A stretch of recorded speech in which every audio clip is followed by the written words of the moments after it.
Welcome, everyone. Thank you for joining us and not attending the very intriguing seminar that's happening down the hall on outlining. We're very excited to have you. My name is Cecily Thompson-Williams. I'm the Assistant Director of the Center for Human Rights and Humanitarian Law here at the Law School, and I'm very excited to be introducing this panel. I want to start just by letting you all know that the Center, as I'm sure you are aware, does many events, and we have several more coming up in the next couple of weeks. So on the table right out by the exit, you can pick up some flyers on those events and also sign up for our listserv to learn more about the events that we have coming up. Today, we're honored to be bringing you 40 years after Attica in recognition of the 40th anniversary of the Attica uprising. And our session is going to address issues such as prison reform, privatization, and prisoner rights. Our expert panelists today are Professor Herman Schwartz and Professor Ira Robbins, who are right behind you. Professor Schwartz is a professor here at WCL and has had a long career in academia, publishing, and community service. Has focused his attention and the world's attention on the issues of civil rights, civil liberties as they've played out in the courts and in prisons around the globe. He's worked with the United Nations, the human rights advocacy group Helsinki Watch, the U.S.-Israel Civil Liberties Law Program, which he founded, the ACLU Prison Project, which he also founded, our center, and a number of other organizations. He works on the frontiers of civil rights and civil liberties and has been recognized with such honors as the 2006 Champions of Justice Award from the Alliance for Justice, a Citation of Appreciation by the Common Council of the City of Buffalo, an American Jewish Congress Washington Capital Area Award, and the ACLU Niagara Frontier Award for Civil Liberties. From 1963 to 1976, Professor Schwartz was heavily involved in studying and monitoring New York State's criminal justice system, and during the inmate uprising at Attica State Prison in 1971, Professor Schwartz served as the first intermediary between the prisoners and the prison administration and represented numerous prisoners thereafter. So he's going to be able to talk about this experience firsthand, which we're very excited about. Thank you for joining us, Professor Schwartz. Professor Robbins is also a professor here at WCL and is director of the dual degree program in law and justice.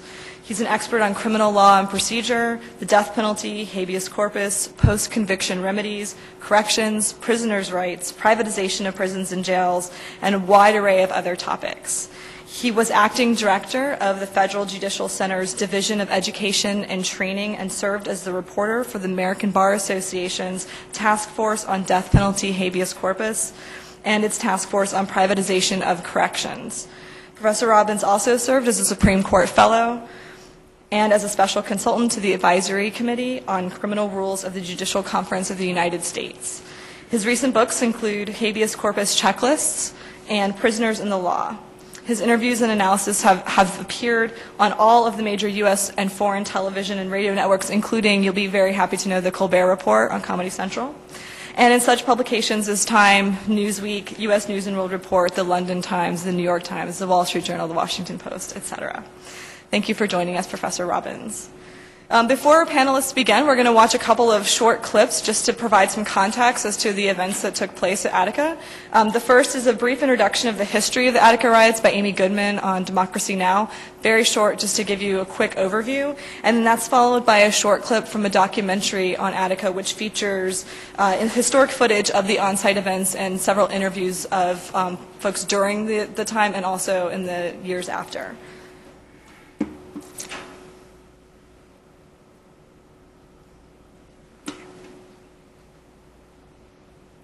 As we turn now to another 9/11 milestone, this week marks the 40th anniversary of the Attica Rebellion. 40 years ago, September 9, 1971, prisoners took over much of Attica Prison in upstate New York to protest the prison conditions. 4 days later, on the morning of September 13th, Governor Nelson Rockefeller ordered state troopers to storm the prison. Troopers shot indiscriminately over 2,000 rounds of ammunition. 39 men would die, prisoners and guards.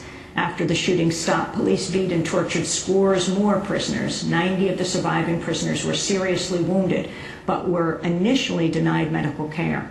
After a quarter-century of legal struggles, the state of New York would eventually award the surviving prisoners of Attica $12 million in damages. Well, this past Friday night, close to 3,000 people gathered at Riverside Church in New York to remember Attica. Among them, Cornel West, professor of religion.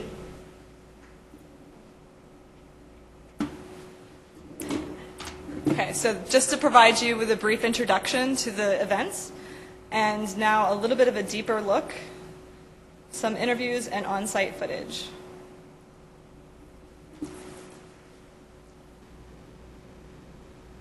Attica was the turning point in America for a spotlight on prisons and what was taking place in prisons, because of the number of people that was killed, because of the way in which it was done, and because of the voices that came out of Attica, which were voices that previously had not been heard.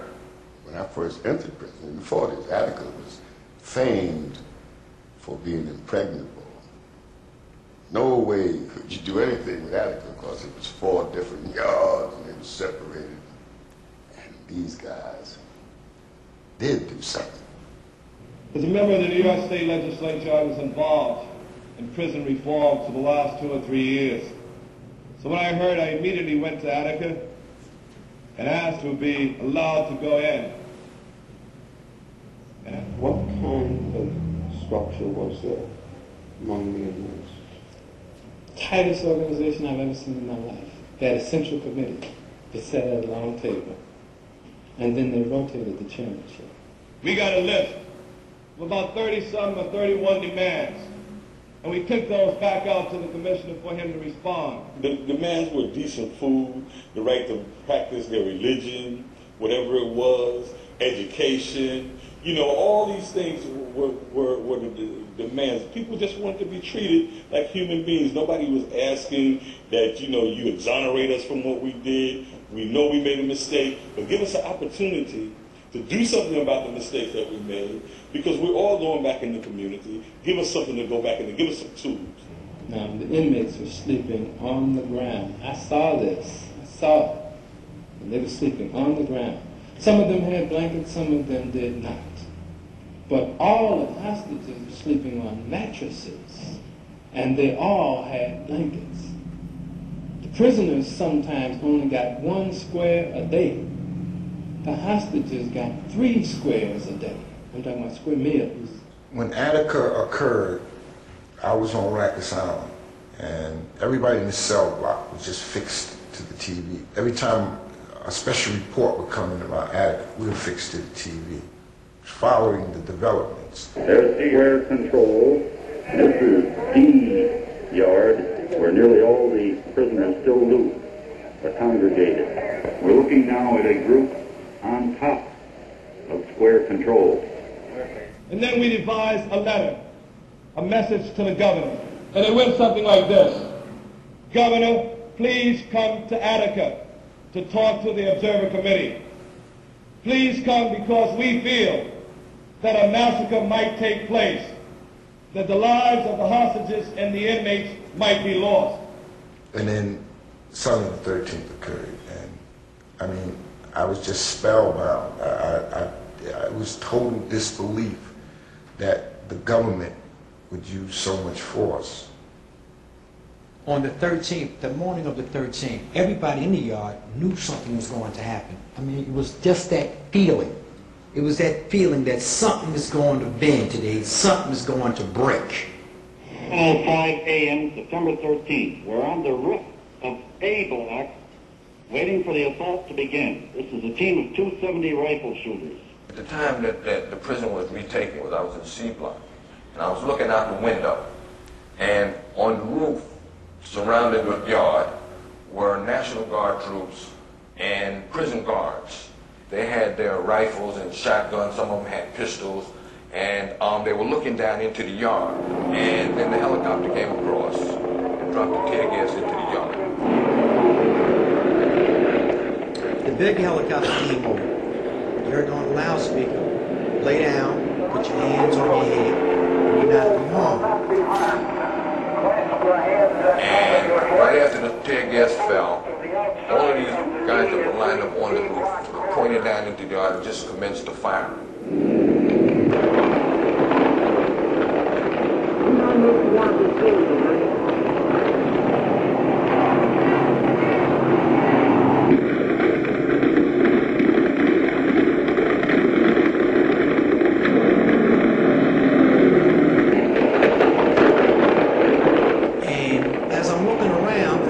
Down, I'm seeing the ground is like literally moving around.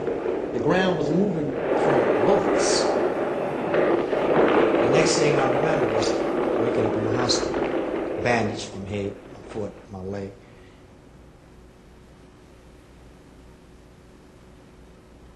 It was the most stunning event that ever happened in my life to just witness, for me, cold-blooded murder. I think what Attica did, it gave Mr. and Mrs. America an opportunity to look inside these places and see that, wait a minute, everything is not all right here. As a result of Attica, a spotlight was turned on the prison system in the United States. A spotlight that began to answer very hard questions about why people were in prison and what happened to them while they were in prison. And I think that it took those 43 lives to bring about this kind of change in the prison system. We're talking about a radical, fundamental change that went to the core of what prisons were supposed to be about and began to reconstruct prison activities from the ground up. As a result of Attica, for instance, college programs came into the prison. Prior to Attica, prisoners had nothing to do in prison. There were no programs. They locked in at 4 o'clock. There were no law libraries. There was nothing that a guy can do. And after Attica, there were all kinds of possibilities. Now, you might say, well, they lost their lives. Yes, but they are heroes because they wrote a page that we're never going to forget and nobody else is going to forget.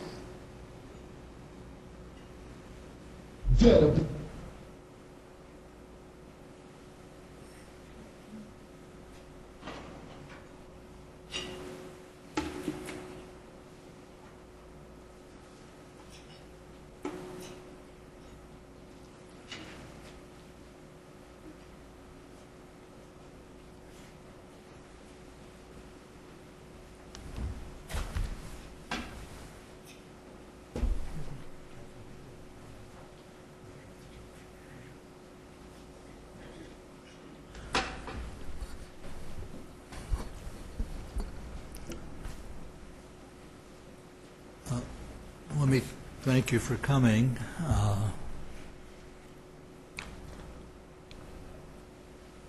I think there were a couple of things watching the film that occurred to me. The first was that the optimistic comments made at the end just aren't warranted. Attica was, in retrospect, I think, a total tragedy. Nothing good came out of it. For a while, yes. Some lessons were learned about how to handle these situations. I'll mention one of them. And the second thing I was struck by was these people who were talking, prisoners mostly. The main speaker was State Assemblyman Arthur Eve, who was a good friend, and he was the guy who walked in with me the first time into the yard, D yard. You see the architecture of the prison. It was this block of 4 different blocks.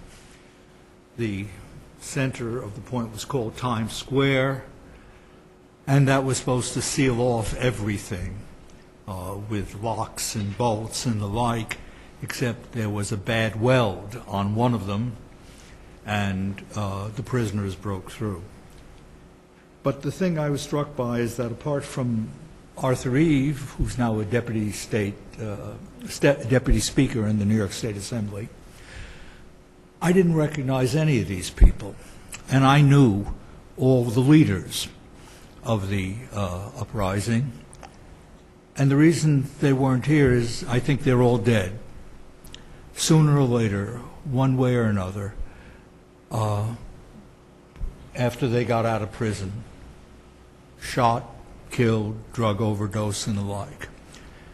And it persuaded me then, and I've never changed my views about that, is that imprisonment is a morally, conceptually, pragmatically, financially, almost every way bankrupt institution. You can't run a humane prison system. You can't give power to some people, almost absolute low visibility power, and not expect terrible things to happen. You can't put people away out of sight without expecting terrible things to happen. We do have to put away dangerous people. But what we have now, which Ira can talk about far better than I can, is a situation in which it is virtually hopeless, I think, to do anything because of the overcrowding. Even a conservative Supreme Court has come to recognize that. I got into this back in the 1960s. I was teaching criminal procedure, and I was invited to be on a prison visiting committee in the mid-60s, and I got interested. And one major change, Attica was not the thing that changed it, from the 60s and earlier, was at that time courts never got into the business of prison administration.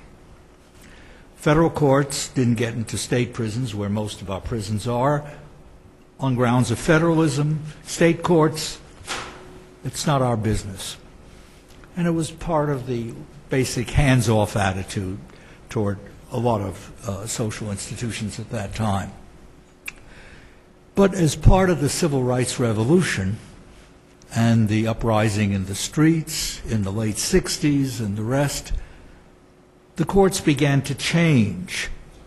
And it was recognized then, as it is now, that our terrible criminal justice system is pervasively discriminatory, and then as now, so much of it is black, minority, including now Hispanic, but still disproportionately black, more so perhaps than ever because of the draconian drug laws that came in the 70s, as a result of which we have this appalling overcrowding.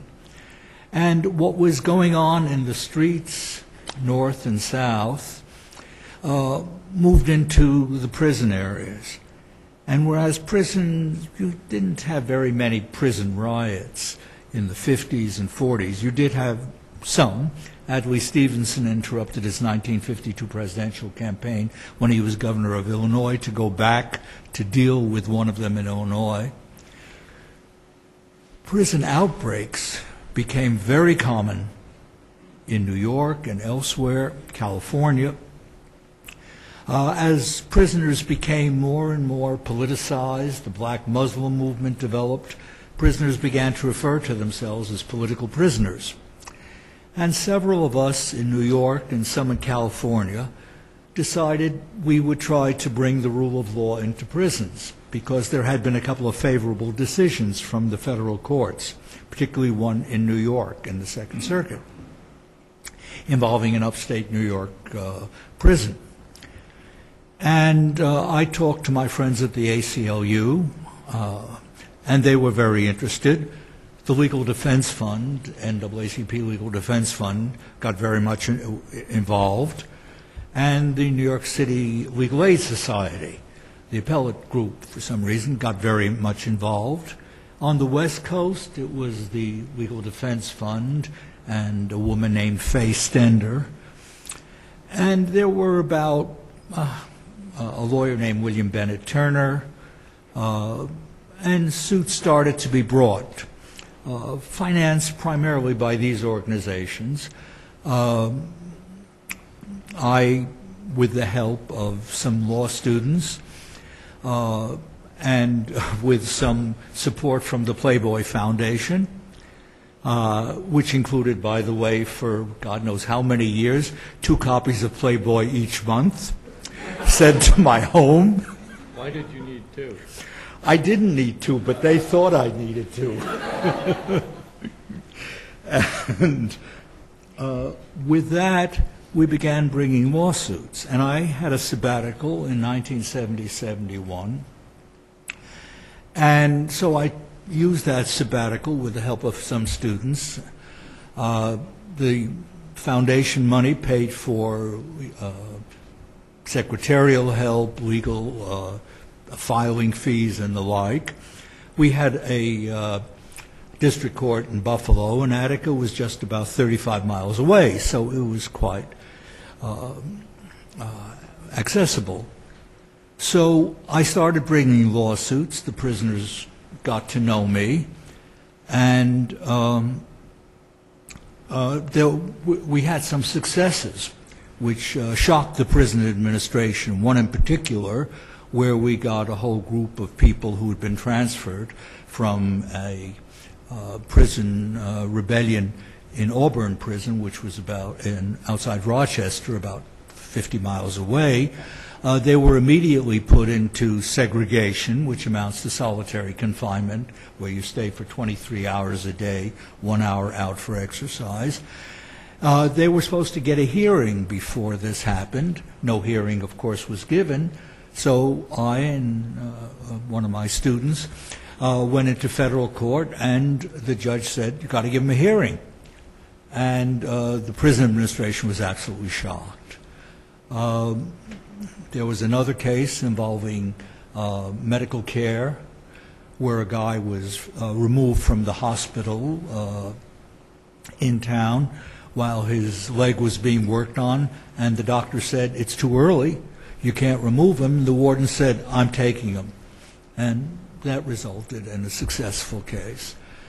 And then during the summer of 1971, things heated up. There was a killing of a well-known prisoner in California, a man named George Jackson, by prison guards. Most inmates felt that he was assassinated, that they had been out to get him because he had become a very prominent inmate leader. And there was an incident at Attica, Wednesday, September 8th, in which it was felt that the prison guards had wrongfully ganged up on a prisoner who was innocent. They thought he was involved in an altercation. And the inmate had hit the guard. And when the guard called for help, he was immediately surrounded by the inmates who said, "You touch our friend," the inmate who was wrongly being picked up by the guard. The guard simply made a mistake. He thought there was a fight when it was just palling around. And the guard was hit again, and there was nothing they could do about it. And this was the kickoff of the crisis. Then that night, the particular prisoner was taken by a bunch of guards out of his cell, and the prisoners were sure, because this is what had happened before, that the inmate would be beaten up.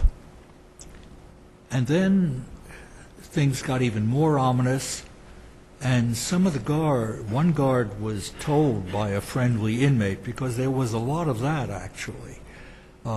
Inmates saved the lives of a lot of guards, the ones whom they knew and whom they thought were decent guys, and there were quite a few of them. One inmate said to one of the guards, "I wouldn't show up for work tomorrow."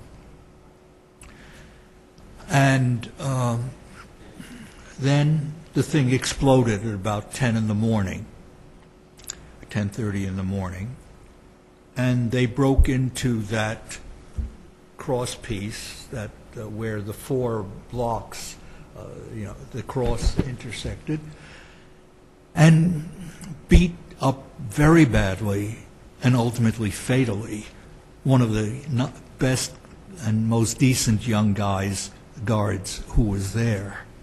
And then it just erupted. Fire broke out, pipes were broken, and the like. I was supposed to go out to a judicial conference to talk about prison suits, and a couple of the students working with me said, you should go out to the prison. And I thought that made sense, so I went out. The prisoners heard on the radio that I was out there, and they asked for me to come in. And at that point, Arthur Eve, whom I knew well, the state assemblyman who was talking, was out there, and he said, I'll go in with Herman. And the two of us went in. Well, we walked through these dark tunnels, because they have a lot of them, and you saw some of those corridors. Pipes were broken, and there was water all around. I mean, the place was a shamble. The warden, who was about as thick as you can imagine, a tough, nasty guy, who, while negotiating with the prisoners, said to one of them, "Shut up, boy."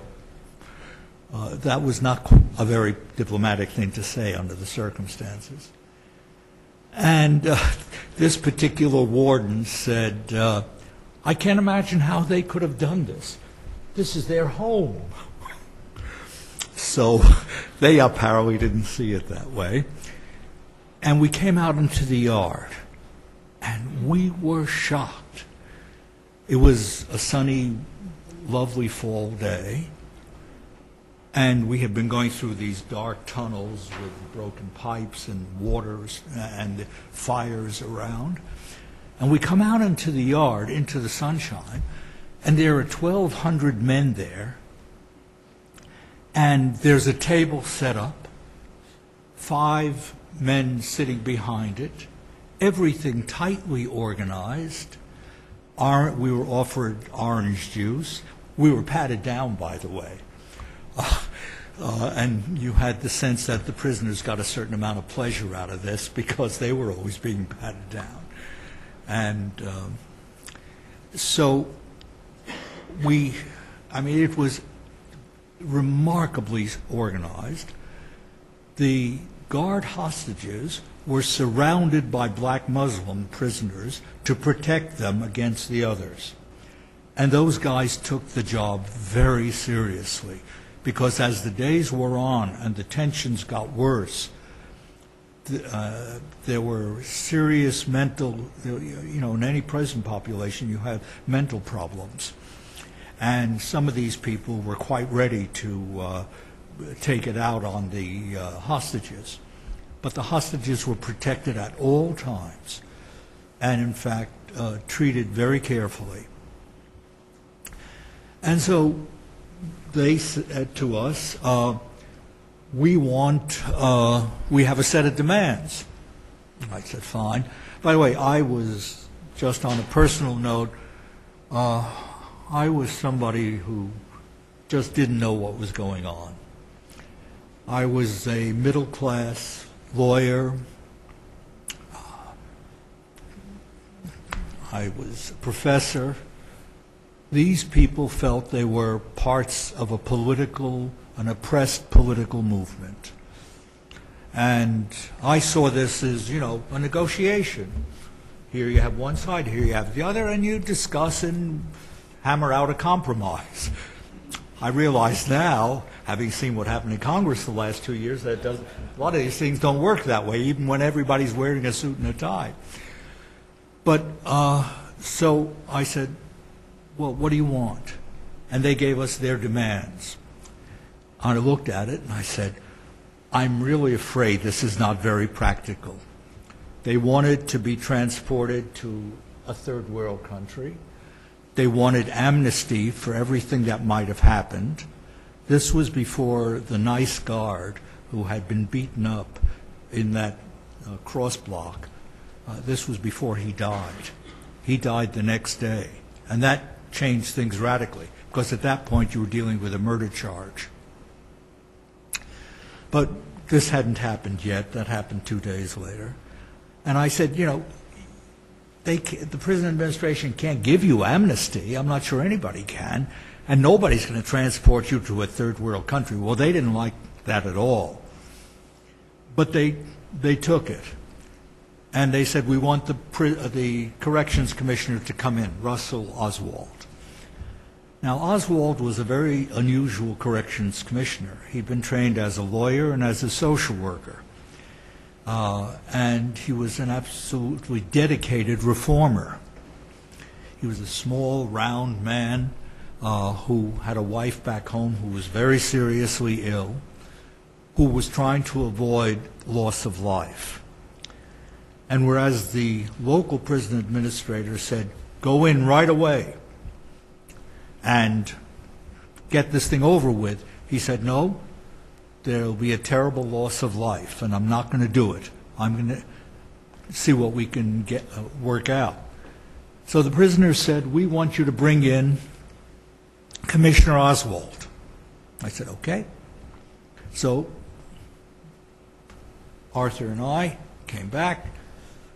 The other prison officials said, don't go in. Oswald said, I've got to go in because, you know, there were 39 lives at stake, 39 hostages or something, yeah. And so he went in. They patted him down too. They were very, they did a sort of a closer job than they'd done with us, we noticed. And they talked, and they said, we've changed. We now have practical demands. And they dropped the business about, but they didn't drop amnesty. And that was the rock on which everything foundered. No amnesty on the part of the prison officials. We must have amnesty on the part of the inmates. And they said, here are our demands. And Oswald looked at it, and he said, well, you know, some of this stuff I quite agree with. And we'll see. And they said, and we want you to bring in the next time as witnesses the press, television, and the print press. And Oswald said, okay. And that was the biggest mistake in the world. And that has never happened since, because that was one of the lessons that was taken from it. And we then came back with cameras and things. And at that point, the whole thing changed. It became a form of theater. The prisoners now had the whole world watching, literally.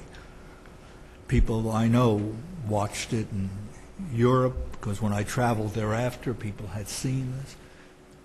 And instead of a polite conversation, which had been the case with the commissioner before, they started to harangue him and yell at him. And he was startled. And they kept saying, we've got to have amnesty. And he said, well, the only thing I can do for you is to guarantee you against retaliation by the guards. And they said, well, we do want that. We want an injunction. Well, I was the lawyer, I was the law professor, and I said, okay, I'll write the injunction with the help of the jailhouse lawyer, who was very, very good, a guy named Roger Champion, who was obviously called Champ. Tall, good-looking guy, about 6'3", terrific athlete, but he had become the jailhouse lawyer. And he actually got a lot of convictions reversed because judges were pretty sloppy in those days. I don't know about now, but certainly then. And so now all the judges were at a judicial conference in Vermont. So they arranged for a state plane to, that evening I drafted it with the jailhouse lawyer, Champion, sitting there. The two of us wrote it out. I had arranged in advance with the judge. They put me on a state plane. We couldn't land in the fog, so we had to go back, and then a car took us. I woke up the federal judge at 3 in the morning, and in his pajamas he came out, signed the injunction, and went back. I came back and got back about 4 in the morning, and at this point, the second or third huge mistake took place. The inmates and the prisoners had agreed to meet at 7 the next morning. The inmates and the authorities had agreed to meet at 7 in the morning. So I brought the injunction back. They looked at it and said, "This is worthless." We were talking at opposite ends of the long corridor with bars between us. I said, "Why is it worthless?" He said, "It doesn't have a seal." I said, "A seal? What the hell you need a seal for?" Well, prisoners had always had problems with technical aspects. Papers were sent back if they didn't have it in triplicate or if the form wasn't right. And they were very sensitive to that. And they said, "It isn't worth anything." So I said, "All right, I'll get you a goddamn seal. I'll call the judge's secretary in Buffalo. We'll send somebody and I'll get the seal." He said, "Okay." But the prison administration didn't show up. 8 o'clock, 9 o'clock. The prisoners kept coming back. Things got worse and worse. So you could see the anger. And 10 o'clock, the administration finally showed up, and they said, "We'll go into the yard again." At this point, I was scared to death. I hadn't been scared until then. This time I was. I said to the commissioner, "You want me to go in?" He said, "Oh, sure." And we went in. Well, they were furious. They jumped all over the piece of paper that was the injunction. There was one white guy in the group who was trying, and the rest were all black, and he was trying, and he was one of these guys who would kind of toady up to the ones in charge. So he picks up the injunction and said, "This isn't worth anything." Expletive deleted. And he rips it up. And somebody says, "Let's keep him." Well, this wasn't what I had bargained for. And a lot of them said, yeah. Well, after about 5 or 10, I don't know, it seemed like 3 hours, but it was probably no more than about 7 or 8 minutes.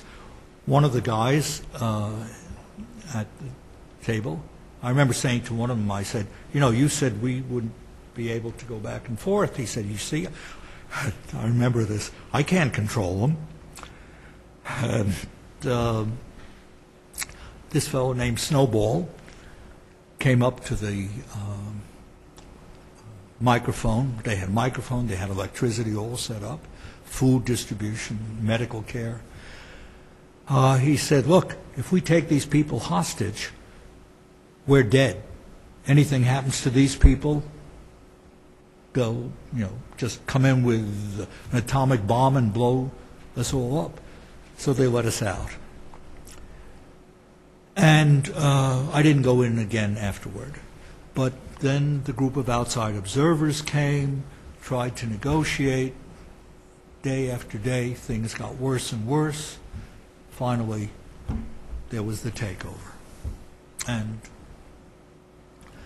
I then spent the next 3 or 4 years doing litigation on behalf of the prisoners to deal with the problems that came up afterward.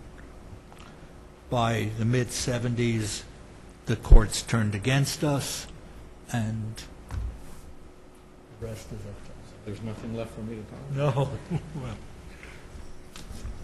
So I'm going to tell you what it's like to be on the Colbert Report. Herman Schwartz, along with Al Bronstein, was one of the co-founders of the National Prison Project. Had I been a few years older at the time, I would have tried to be one of the founders as well. But at the time of Attica, I was a second-year law student. I was sitting in constitutional law, federal tax, legal accounting, etc. at the time. So while they were the founders, basically, of the prisoners' rights movement, I was one of the early and still later chroniclers of the prisoners' rights movement. My first job after law school, and if you're interested in prisoners' rights, which you must be or you wouldn't be here, I suppose. You're probably not here for the pizza. My first job after law school was as the pro se law clerk to the U.S. Court of Appeals for the Second Circuit sitting in New York. Pro se clerk, basically pro se for himself or herself, is the clerk that reviews cases for the court in which at least one of the parties doesn't have a lawyer. So basically it means I was the law clerk on prisoner cases, which was the ideal job for me. Note, every federal court in the country, U.S. Court of Appeals or federal district court, has a pro se, at least one pro se law clerk position, sometimes more than one. So that's about 100 job possibilities in the country for people interested in prisoners' rights.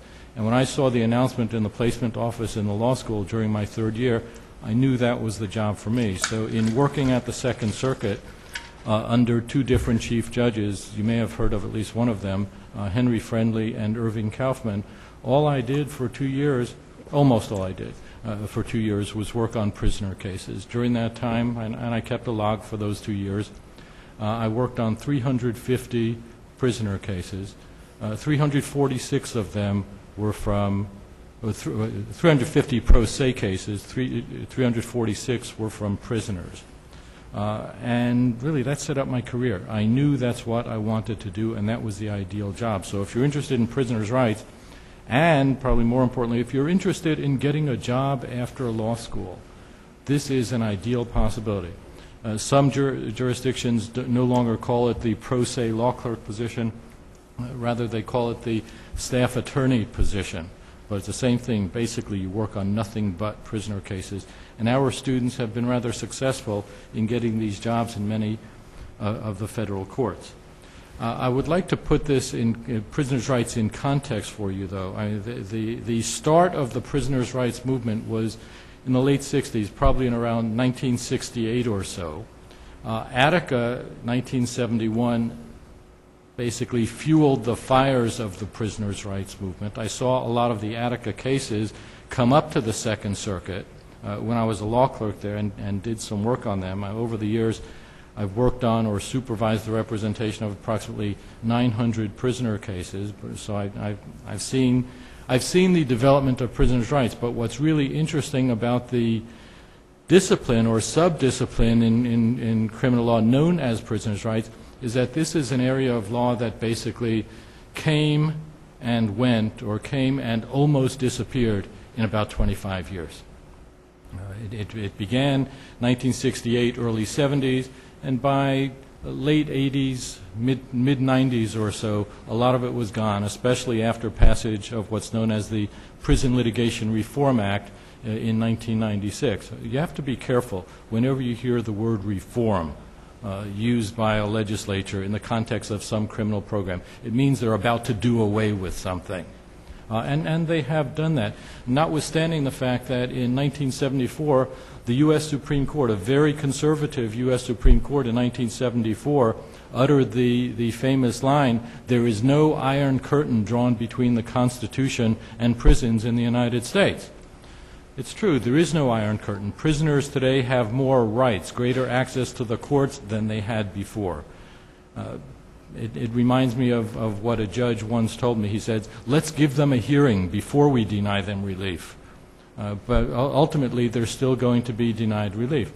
In 1990, I received a phone call from the director of the Federal Bureau of Prisons, who said that a year later, they were going to commemorate the 100th anniversary of the founding of the federal prison system from 1891. And would I come and speak on the history of prisoners' rights in the federal system? And we went through a little small talk, and I said, okay, so how much are you going to pay me to do the preparation, give the talk? He said, how much do you want? I gave him some exorbitant figure, probably $100 or something like that. You know, I knew they weren't going to give me money. He said, no, we can't give you that. What else do you want? I said, I would like complete and unfettered access to the archives, the full archives of the Bureau of Prisons. He said, fine, that's not a problem. So I spent approximately a year in the basement of the Bureau of Prisons going through carton by carton of information regarding the founding of the federal prison system. I was looking for information about prison regulations, the rules that restricted things that inmates could do and could not do. And I want to share a couple of things with you just to show you that even though the movement toward prisoners' rights has waned quite a bit in the last decade or two, we've still come a long way. On page 115, here we go. Inmates could be thrown into solitary confinement for almost any reason. They had to be silent. They had to be quiet when they were in the mess hall. If an inmate talked in the dining room or even from cell to cell, it was treated as a punishable offense. But listen to some of these other punishable offenses. And this comes from the regulations for Leavenworth in 1904, soon after the founding of the prison system. Some of the infractions included loafing. You couldn't loaf. Note they didn't define these terms. The whole set of regulations, I would say, was void for vagueness, but the concept hadn't existed then. It was a crime punishable by segregation to laugh. You couldn't laugh in prison. Not that there was a lot to laugh about. And fooling around was also a punishable offense. But my four favorite ones were crookedness, disrespectful conduct of any kind, void for vagueness, unbecoming conduct not otherwise mentioned on the list of offenses, and my favorite that I've ever seen, before or after, silent insolence. How could they know you were being silently insolent? It's sort of the look I think we get when we teach first-year courses. The students are sitting there probably with silent insolence. That's the same sort of look. What has changed is that prisoners today do have rights.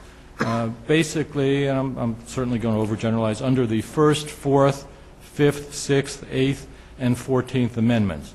They have the right of access to get into the court so that the court can sometimes hold a hearing, but not usually, review whether they have been deprived of their constitutional rights under these different provisions, but almost always they will lose anyway. The difference from then until now is that then they couldn't get into court, now they can. And when you get into court, you have the chance of winning. Not a likelihood, but you do have the chance of winning. We hear about some notorious cases that have prompted legislation to restrict prisoners' rights. Some people think, and it's really apocryphal, but some people, including members of Congress, still think that prisoners have won lawsuits to get creamy instead of crunchy peanut butter. And you see members of Congress, when talking about prisoners' rights, saying, why would we grant prisoners' rights? Look at the rights they already have, but these stories fall apart upon further examination. Two things complicate the matter here. One, Professor Schwartz mentioned overcrowding, unconstitutional overcrowding. It is a violation of the Eighth Amendment to have unconstitutional overcrowding. It's not a violation of the Eighth Amendment to have constitutional overcrowding. And where's the difference between constitutional and unconstitutional overcrowding? Many prisons are way over capacity. They have a design capacity of a certain number of inmates, and they're at double or triple that, sometimes violating and sometimes not violating the Constitution. So overcrowding is one really important factor. The other one, and this is a concept that began in the early 1980s or so, in order to deal with the issue of overcrowding, some creative entrepreneurs proposed the idea of private prisons. Let's take the burden off the government. The government has to do all these things and satisfy the state and federal constitutions, but private companies don't. So let's privatize. Let's allow the government to contract with us to send us some of their inmates. When I first heard of this in the early 1980s, I thought it was a terrible idea. I thought it was a stupid idea. Basically what they were promising was that they could deal with the operation of the prison system faster, better, and more cheaply. They could do it faster because they didn't have to deal with civil service. Could they do it better? Absolutely not. Absolutely not. Why not? Because the same people who were not doing well as employees in the federal system are the employees that the private companies hired to run the private systems. Further, they were paying them less. So how are they going to get a better system when they're taking the same people and paying them less because they didn't have to deal with the civil service requirements? And one company, Corrections Corporation of America, based in Nashville, had the audacity to propose that for approximately $400-some-odd million, they would take over the entire Tennessee State Prison system. For them, and in many ways for lots of organizations today, it's all about the money. We can talk about prisoners' constitutional rights as much as we want, but it's all about the money. We are starting to have less crowding in prisons today. Why is that? Because the governors of many of the states, like California, Arnold Schwarzenegger, while he was still governor, his last year as governor of California, decided to decriminalize marijuana. Why? Not because it was the right thing to do, but rather because it would save the state hundreds of thousands, if not millions of dollars to get rid of some prisoners. So the money issue tends to be the one that works out on a day-to-day basis, and not what should be important issue, prisoners' rights. When we talk about prisoners' rights, remember, when all is said and done, we're talking about human rights. Prisoners, as human beings, are controlled by the state or federal government 24 hours a day, 7 days a week, while they are incarcerated. They do have rights, but the problem, as Professor Schwartz rightly pointed out, is sort of twofold here. We're dealing with federalism. Federal courts try not to intervene or overly intrude in state affairs, and we're talking also about separation of powers. That is to say, we have the executive branch, we have the judicial branch, we have the legislative branch, and there is a view out there, rightly or wrongly held by many judges, that the judicial system should not interfere with the executive branch in running the prisons. So it's still a problem today. We have, how many millions of prisoners? 2.2, 2.3 million prisoners. We have hundreds of thousands of criminal cases on an annual basis, and we're not looking at the bigger picture. The bigger picture would not treat corrections as the orphan of the legal system, or the orphan of the legal system. If the orphan of the legal system is the criminal justice system, corrections is the orphan of the orphan.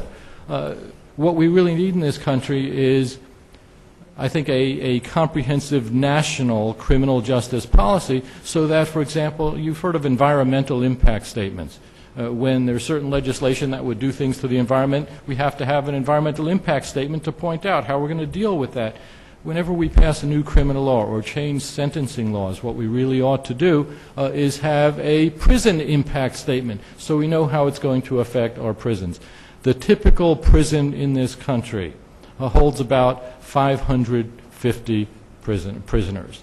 Or is designed to hold about 550 prisoners, and holds about 3 times that. We have serious problems, and nobody is making a serious effort to find solutions to these problems. And I think it's not that each of us intended, because we didn't speak in advance, each of us intended to end on a downer note, but it really is a downer situation. And if it gets better in the short term, it's only going to be because the states need money, and it costs a lot to run a prison system, and not because they're thinking about the long-term hard questions and looking for some lasting solutions.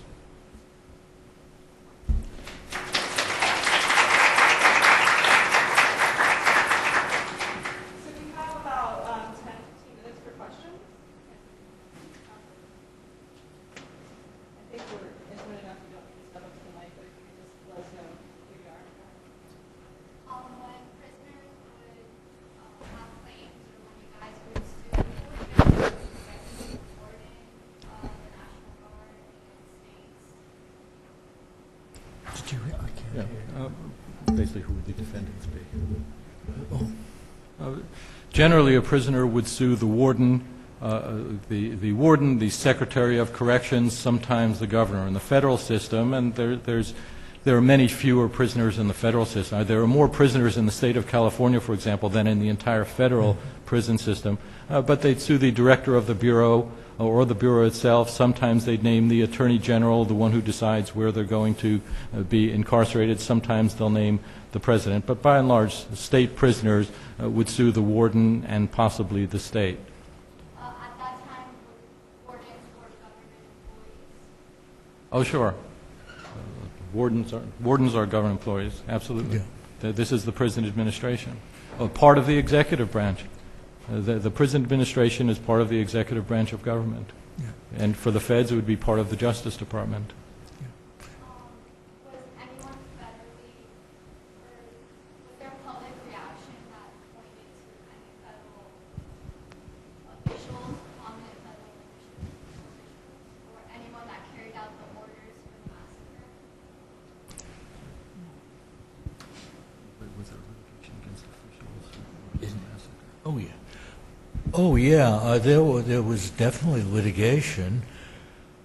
The problem was that, I mean, I think the movie mentioned something about millions of dollars. There were lawsuits on behalf also of the guards' families against the state. The problem with the lawsuit for the massacre that took place is that it's hard to find a legal theory on which you can bring that lawsuit. The takeover was legitimate. No court would say that it was illegitimate. So then the question comes down to, was it done badly? Well, it was done terribly badly. And that was the basis for the lawsuit. And I think it was about 5-6 years ago, I actually got a phone call from the judge handling the lawsuit. I wasn't involved in it because I had left the area and actually was working on the Hill at the time. And they allowed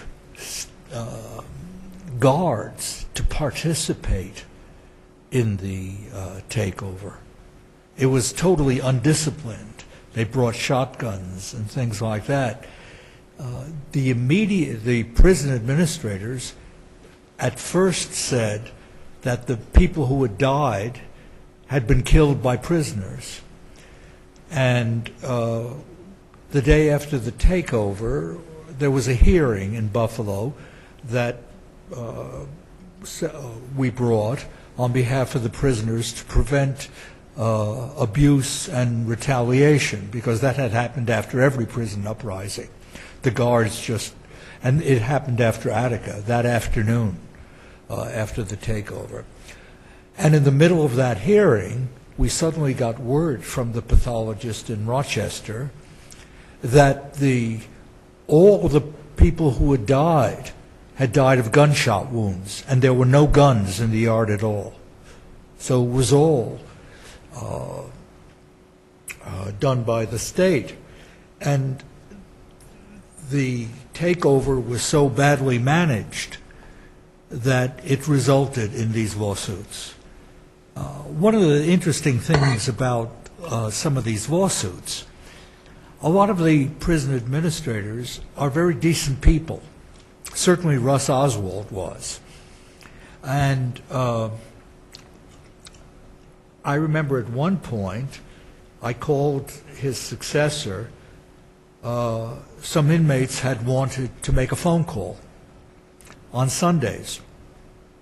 And the prison administration from Albany, the capital, had said no. So I called the prison corrections chief, Peter Prizer Rodriguez. I called him, and I knew him well because I'd known him earlier, and I said, Peter, what the hell is this? Why not give the guy a phone call, for God's sakes? He calls collect. He said, on Sundays, I don't have the staff. Now, what I would suggest you do is sue me, and you win your lawsuit, And I then can go to the state legislature and say, see, I've got to provide the phone calls. And that, in some of those cases, we acted in cahoots with the top brass of the prison administration, which were often reformers after Attica for a while, and probably still are. But the overcrowding, it produces such frightful tensions. It produces rapes and things like that, because you've got a handful of guards, and you have this huge number of people, and there are corners in prisons and all kinds of things. So that's a long, complicated answer to your question about whom to sue. A typical prison has a ratio of 1 guard to 100 inmates. So if you were to ask anyone in a prison, whether it's an inmate or one of the guards or one of the wardens, assistant wardens, who runs the prison, the answer is the inmates. If you don't have control of the inmates, you don't have control of the institution. That's absolutely clear. Let me just throw in another aspect to the legal context here. We've been talking about prisoners' rights and the development of prisoners' rights, but now we're starting to get over into the remedy. And a lot of the remedy, because we're talking about institutional reform here through litigation, a lot of the remedy is you see the same sorts of things as you do with school desegregation. That is to say, you are using declaratory and injunctive relief, occasionally damages, but not so much, to change the way an entire institution is run. So to the same extent that you see controversies with regard to prisoners' rights, you see them with the desegregation cases as well. So this example that Herman just gave about the administrators inviting the lawsuits, basically they couldn't get the money from the legislature to make the changes they needed. So they invited the lawsuit so that the prisoners or prisoner representatives would bring suit in federal court and win. And then with the injunctive relief, they would be forced to make the changes that they were willing to make as a matter of policy before, but either didn't have the money or couldn't reallocate the money or didn't want the controversy. So by allowing the federal courts to enter the fray here, notwithstanding federalism concerns, basically they acted as the buffer. So the state prison administrators or the state school superintendents could say, we have no choice, the feds ordered us to do this. One nice aspect of this is that you have federal judges with life tenure doing things that basically they would follow their conscience and rule the way their consciences told them to rule, and they couldn't be removed from office. But if you found, and even today, if you had any state judge, elected state judge, ruling in favor of prisoners, especially for large monetary awards or major intervention, institutional reform, you can be absolutely sure that that person is not going to be reelected. Good question. Thank you. Especially I have 2 questions, actually. My first question is about, can you hear me? Yeah. Yes. Okay. My first question is about the emerging issue of transgender prisoners and how that may be an emerging avenue for prisoners' rights, just in terms of the right to hormonal treatments and things like that within the prison, and also safety issues.